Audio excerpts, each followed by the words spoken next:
Welcome to PM Ready, your guide to becoming PMP certified. This is the lesson on the Perform Integrated Change Control process.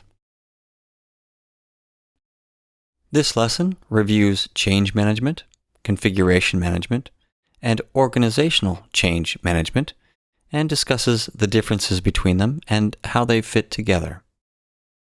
Also, the signs of a lack of change management and the signs of a lack of configuration management, as well as the inputs, tools, techniques, and outputs of the Perform Integrated Change Control process, as well as some of the different types of changes. The Perform Integrated Change Control process is part of the Integration Management Knowledge Area and part of the Monitoring and Controlling Process Group. It's the only process that specifically says change in its title. The Perform Integrated Change Control process is the process of reviewing all change requests, approving and managing changes to deliverables, project documents, and the project management plan, and communicating the decisions regarding change requests to all of the appropriate key stakeholders. It includes both project change management and project configuration management. Its outputs include approved change requests, if they're approved, that is, as well as any necessary updates to your project management plan, and, of course, your change log will also need to be updated to reflect the status of all change requests. Change requests can originate from just about any process and just about any stakeholder. They can come from anywhere and everywhere. But no matter where they come from or who originated them, all change requests go to the Perform Integrated Change Control process to be reviewed. And it's only this process that reviews and approves or rejects change requests. These approved change requests are then inputs to only three processes: the Direct and Manage Project Work process, which is the process that implements the approved changes; the Control Quality process, which reviews whether or not approved change requests were adequately implemented by the Direct and Manage Project Work process, and whether or not they meet all of the quality requirements necessary. And Control Procurements uses approved change requests as an input because these changes can change the terms or scope of work of your contract. The PMBOK guide is not especially clear about which processes handle which parts of change requests, at least not in one consolidated location. This is why in this lesson we combine all of these different factors and influences regarding change requests and cover them all in one place. It's important to distinguish between these different processes and what they do regarding change requests. Perform Integrated Change Control is about processing change requests and reviewing them and deciding whether or not to approve them. That's it. That's the main purpose of this process. It's the Direct and Manage Project Work process that implements these approved changes. Another way to help you remember the difference between these is to recall that Perform Integrated Change Control is about monitoring and controlling. It's part of the Monitoring and Controlling Process Group. It isn't the Executing Process Group. The Direct and Manage Project Work process is part of the Executing Process Group, which is why you find the Perform Integrated Change Control process that's responsible for reviewing and approving change requests part of Monitoring and Controlling, and the work of actually making these changes part of the executing process group, direct and manage project work process. Just as there's a distinct difference between perform integrated change control and direct and manage project work when it comes to change requests, there's also a distinct difference between change management and configuration management. Change management is about managing change requests, managing the forms that need to be filled in, how they're submitted, how they're reviewed, who needs to review them, what's the review process, what are all the steps that you need to go through, and the different risks that you need to consider, the impact on scope and schedule and cost and quality. All of that happens as part of perform integrated change control and as part of change management. The approval or rejection and the voting or whatever that may be needed to get an approval of a change request is part of change management.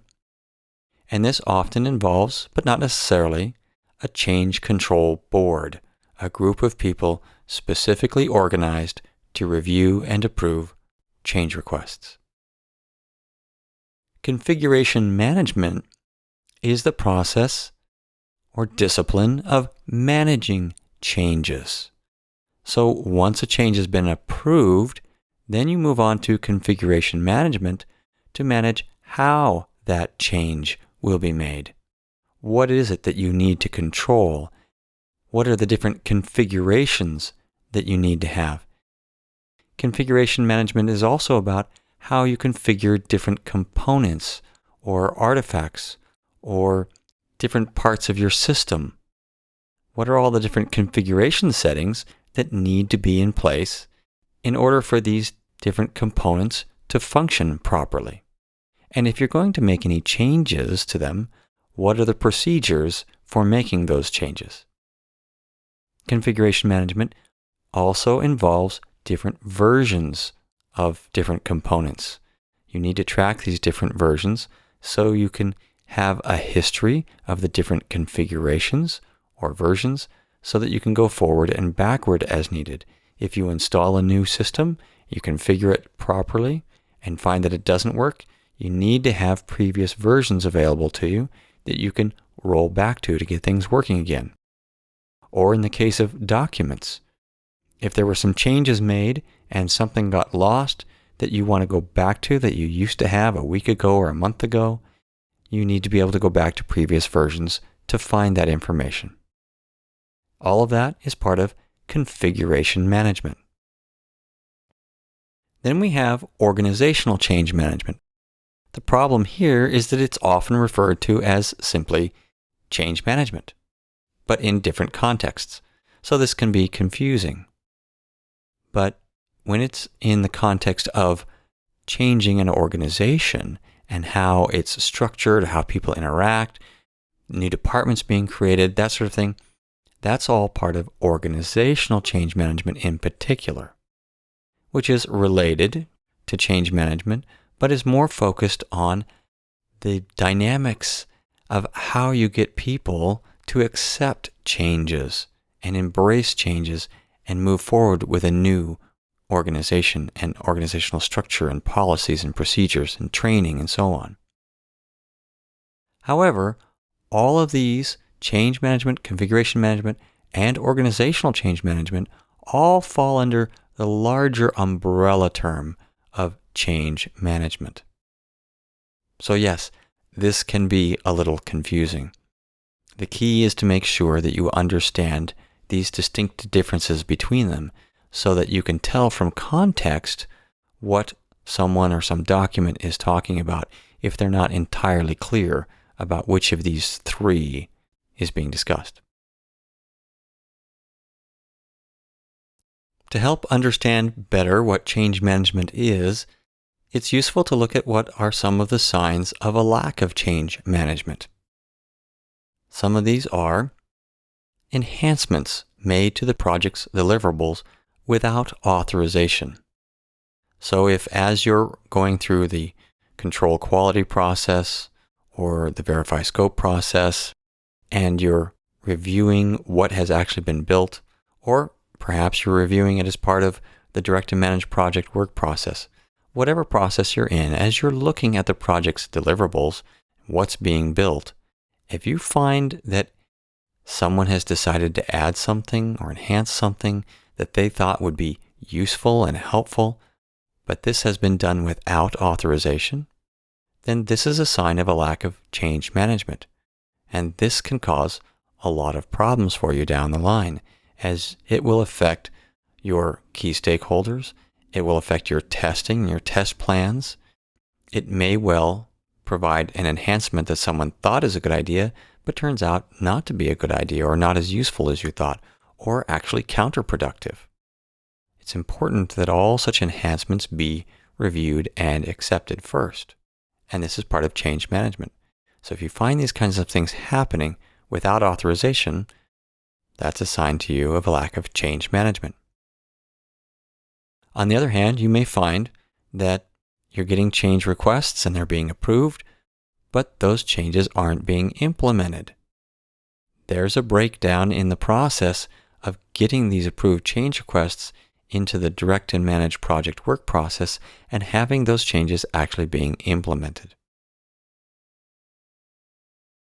You can also find that when you're working with your project team or key stakeholders, that you have disagreements about things, such as whether a specific change request has been approved. This should not be a disagreement. This should be quite clear if you've had the right change control board or the right group of people reviewing it, and that you've recorded that change in your change log and recorded the status as approved. With proper approval and proper record of that approval in your change log, there really shouldn't be any disagreement about whether a change request has been approved. You might also disagree about whether a change needs to be approved. Some may argue that this is such a minor thing, or it's something that doesn't really fall under change management. Well, your change management plan should specifically identify which things do and don't fall under change management. There might be disagreement about who you really need to talk to in order to get the appropriate approvals for a specific change. Again, this should be built into your change management plan. There shouldn't be any question about who needs to approve what kinds of changes. There might also be disagreement about how to make urgent changes. Some may argue that there isn't time to go through the formal process of a change control board, that this needs to be done right away and then reviewed and approved after the fact. Well, that may be the case for some kinds of changes, but again, your change management plan should specifically accommodate such types of urgent changes and how they'll be handled. Next, we take a look at some of the signs of a lack of configuration management. Suppose you have one or more of your team members that you discover is using the wrong version of key tools that need to be used to do the project work. Or they're following old steps and procedures using instructions or guidelines that are outdated. Why would they be using old versions of things? It would be because of a lack of configuration management, because configuration management includes communicating to people and making available to everyone the latest versions of all of the tools and instructions and procedures that should be followed. Another common example is you may have a software system that was working just fine yesterday, but suddenly today it's not working, and no one knows why. No one knows what's changed. Configuration management controls how changes are made and records what was changed when and by whom. If something broke, you should be able to check your configuration management records to find out what changed. Or perhaps you have the problem of a document that someone would like to see the version that they saw last week or last month, and you don't have a copy of that because you didn't save previous copies of key documents. Well, you should, and that would be part of configuration management. You may also find components of your system or even code in a software development project that needs to have previous versions recorded so that you can go back to what you had before if need be and compare. If something starts behaving differently, you should be able to compare the versions and determine exactly the root cause of this change in behavior.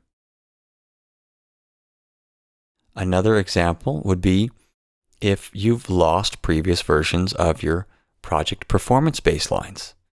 You may find that your cost and schedule baselines change during the project, and that at some point you need to be able to go back to what those cost or schedule baselines were before.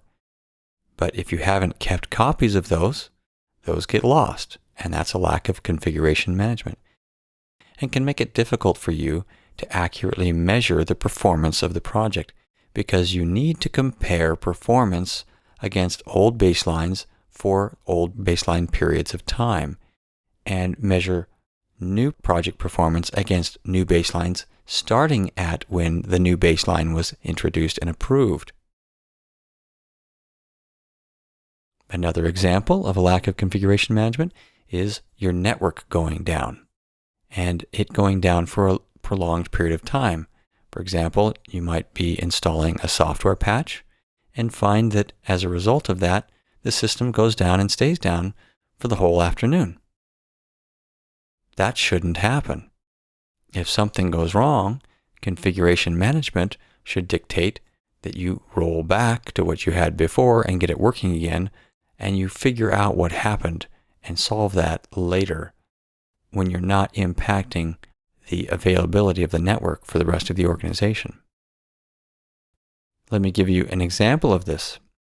I once worked for a university that was installing some important hardware upgrades, had spent what they felt was a considerable amount of time testing this in advance. But then once they installed this new component, it brought the entire network down for the whole university. The problem is that it stayed down for most of the day. Rather than rolling back to what they had before, they tried to get it to work in place.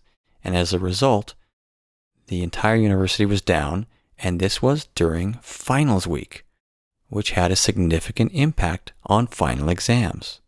Not a good move. Another example of a lack of configuration management is if you have what you believe is an exact replacement. In fact, you may be able to confirm that you have a component that is an exact copy of another component, and you swap one out for the other, but it doesn't work.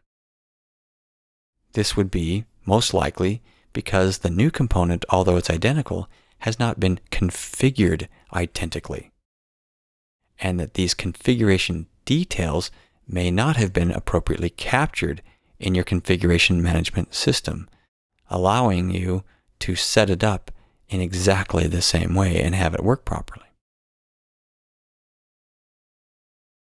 In order to approve change requests as part of the Perform Integrated Change Control process, what will you need as inputs?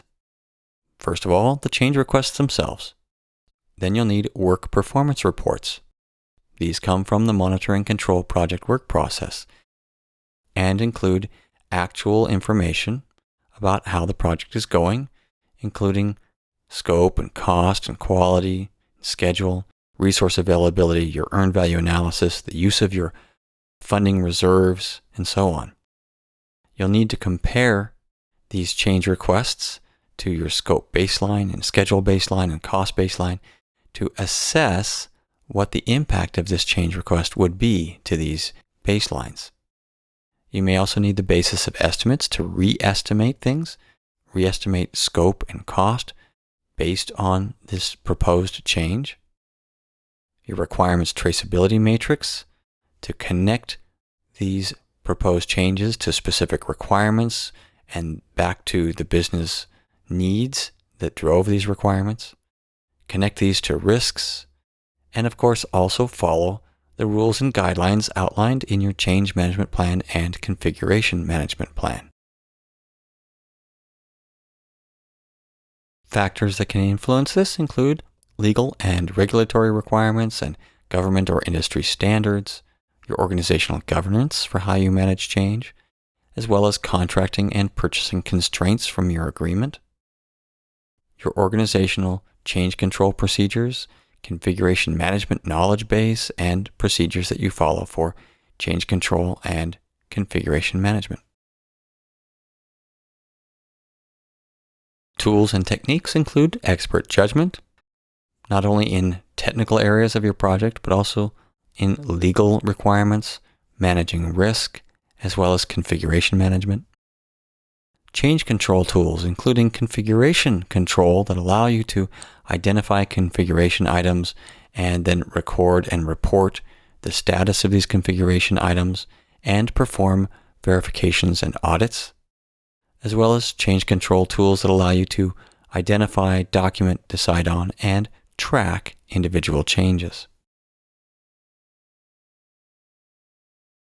You can decide to accept or reject change requests, or modify them, or accept them conditionally, or defer a decision on them until later. Cost-benefit analysis can be used in comparing alternatives. You'll need to have decision-making rules in place, especially if you have a change control board, which will meet to assess the impact and decide on different change requests. Your change control may also include configuration management as well as change management. There are 4 categories of changes. The first is defect repair, in which you fix a deliverable that needs repair. Corrective changes and preventive changes are about making changes to how you're doing work. Corrective changes is to fix things that have happened, and preventive is to try and avoid problems. And then the 4th is project plan updates. Perform integrated change control takes change requests and turns them into approved change requests. The inputs are the change requests themselves, which then need to be compared to actuals information in work performance reports and to your project management plan and other important project documents. The outputs are the approved change requests, as well as your updates to your change log and any other components of your project management plan or other documents that might need to be changed. Your tools and techniques include expert judgment and data analysis, decision-making, meetings, and change control tools. Change management is about handling change requests, while configuration management is about handling changes. Organizational change management is about changing organizations. We also covered some of the signs of a lack of change management as well as configuration management. Perform integrated change control encompasses both change management and configuration management. And we have 4 basic types of changes: defect repair, preventive, corrective, and plan updates. For more information, you can refer to these pages of the PMBOK guide, as well as the Practice Standard for Project Configuration Management, published by PMI.